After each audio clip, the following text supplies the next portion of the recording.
अपनी मासूमियती के लिए जानी जाती थी। 20 साल की साधारण लड़की पायल अपने माता पिता के साथ रहती थी।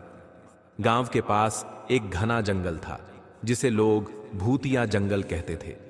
गांव में इस जंगल को लेकर कई डरावनी कहानियां प्रचलित थीं। लोगों का कहना था कि वहां अजीबोगरीब घटनाएं होती हैं, इसलिए कोई वहां जाने की हिम्मत नहीं करता था। पायल को बचपन से जंगलों का बहुत शौक था।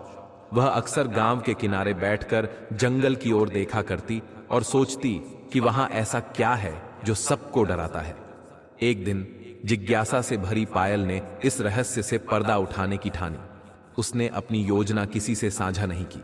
अगली सुबह सूरज उगते ही पायल ने एक झोले में पानी की बोतल, कुछ खाने का सामान और एक टॉर्च रखी और जंगल की ओर निकल पड़ी।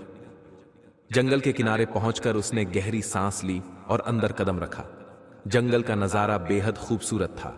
ऊंचे ऊंचे पेड़, पक्षियों की चहचहाहट और ठंडी हवा। पायल को लगा कि लोगों ने इस जंगल के बारे में जो भी डरावनी कहानियां सुनाई थीं, वे सब झूठी थीं। जंगल में चलते चलते उसे लगभग आधा घंटा बीत चुका था। अचानक उसे महसूस हुआ कि कोई उसे देख रहा है। उसने रुककर चारों ओर देखा, लेकिन कुछ नजर नहीं आया। उसे लगा कि यह उसका भ्रम है। वह आगे बढ़ी, लेकिन थोड़ी दूर जाने के बाद उसने पीछे से सूखे पत्तों की चरमराने की आवाज सुनी। डरते डरते उसने मुड़कर देखा। वहां एक विशाल गोरिल्ला खड़ा था।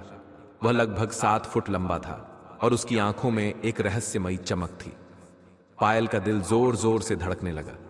उसे लगा कि गोरिल्ला उस पर हमला करेगा, लेकिन गोरिल्ला ने कोई हरकत नहीं की। वह बस शांत खड़ा पायल को घूर रहा था। पायल ने धीरे धीरे पीछे हटने की कोशिश की, लेकिन तभी गोरिल्ला ने अपनी लंबी भुजाएं